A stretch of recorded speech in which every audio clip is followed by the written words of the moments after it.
আসসালামু আলাইকুম। মাছগুলো আনার পরে এখনো তাজা আছে। কি সুন্দর লাফাচ্ছে। আর মাছগুলো কাটাকাটির কাজ করতেছে। এই ২ টা মেয়ে কি সুন্দর করে মাছগুলো কাটতেছে। ওদের কাটাগুলো অনেক সুন্দর হইতেছে। পরে ধুয়ে পরিষ্কার করে আমার কাছে নিয়ে আসছে। আমাকে ওরা বসায় দিছে রান্না করার জন্য জোর করে। আমি বলতেছি, "আমি তো তোমাদের বাসার গেস্ট, মেহমান।" ওরা বলতেছে, "কোনো গেস্ট-মেস নাই, কোনো মেহমান নাই। রান্না করেই খেতে হবে। তোমার রান্নায় মজা হয়।" আমিও রান্নায় বসে পড়লাম। রান্না করতে ভালোই লাগে। আর পুঁটি মাছগুলো লাল, লাল করে ভাজতেছিলাম। কারণ ভাজা মাছ খাবে সবাই। তো খেয়ে-দেয়ে আড্ডা মারতে বসে পড়েছি। সবাই মিলে অনেকক্ষণ আড্ডা মেরেছি। আড্ডা মারার পর ঘুমিয়ে গেছি। ঘুম থেকে উঠেই চলে আসছি হাটে। ওদের বাড়ি থেকে মাত্র ৩০ সেকেন্ডের রাস্তা। মানে একদম সাথেই হাট।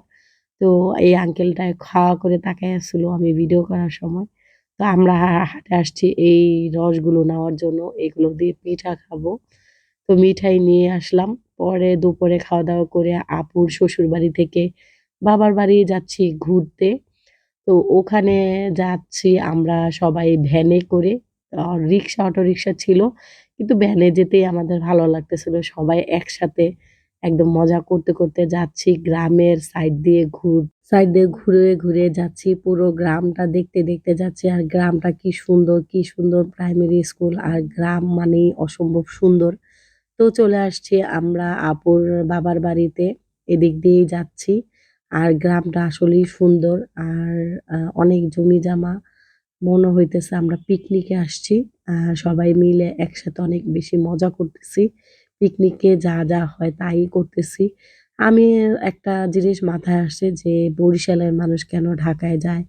বা অনেক বেশি মানুষ দেখি ঢাকায় চাকরি করে। ওদের যে জমি-জমা আশেপাশের জায়গা ওগুলা করে খেলেই ওরা বড়লোক ছিল। তো বুড়ি দোলনা খাচ্ছে। দোলনা খেতে, খেতে বলতেছে, "আমার খুব ভালো লাগতেছে।" আর আমি তো বাচ্চাদের মতো বনে জঙ্গলে ঘুরে বেড়াইতেছি। আমার এই টাইপের এরিয়া অনেক ভালো লাগে। এই পিচ্চিটাও আমার সাথে, সাথে যাচ্ছে। ওইটা আপুর মেয়ে। তো এখানে এসে দেখলাম এত বেশি সুপারি, এত বেশি সুপারি গাছ। সুপারি বিক্রি করেই তারা বড়লোক হয়ে যাবে। তো এই ছোট শাখাটা দিয়ে আমি যাচ্ছি। বাকি সবাইরা মানে যেতে পারতেছে না, ভয় পাইতেছে। তো আমি আবার পার হয়ে ওদের ডাক দিলাম যে, "আসো।" শাখাটা এত বেশি ভয়ংকর না। তো ওরা কেন জানি ভয় পেতেছে আমি বুঝি না। তো আমি এখানে এসে একদম অনেকগুলো গাছ দেখতেছিলাম। চালতা, আমড়া, লাউ শাক যত রকমের গাছ আছে। গাছপ্রেমী মানুষরা তো গাছ দেখবেই। আমার গাছ অনেক ভাল লাগে। তারপরে আমি আবার পাখির মতো ঘুরে বেড়াইতেছি, আনন্দ করতেছি। আমার ভালোই লাগতেছে।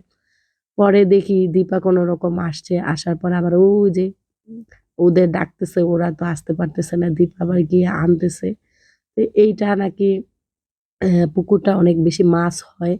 আর এই যে বুড়ি অনেক বেশি আনন্দ করতেছে তার সাথী নিয়ে খেলতেছে। সুন্দর করে খেলতেছিল ভালো কথা। একসময় দেখি ফিরে তাকায়া দেখি ও নাই। পরে দৌড়ে গেলাম সড়কে। গিয়ে দেখি বুড়ি এই যে এই সাইডে ও চিপসের প্যাকেট দেখা যাইতেছে। মানে ও চিপস খাবে সেটা বুঝাইতেছে। তারপরে আমি চলে গেলাম ডাব পাড়তে। অনেকগুলো ডাব পাড়া হইছে। আমি আবার কাটার চেষ্টা করতেছি। কোনরকম কষ্ট করে এই ডাবটা কাটা হইলো। পানিগুলো পড়ে যাচ্ছে।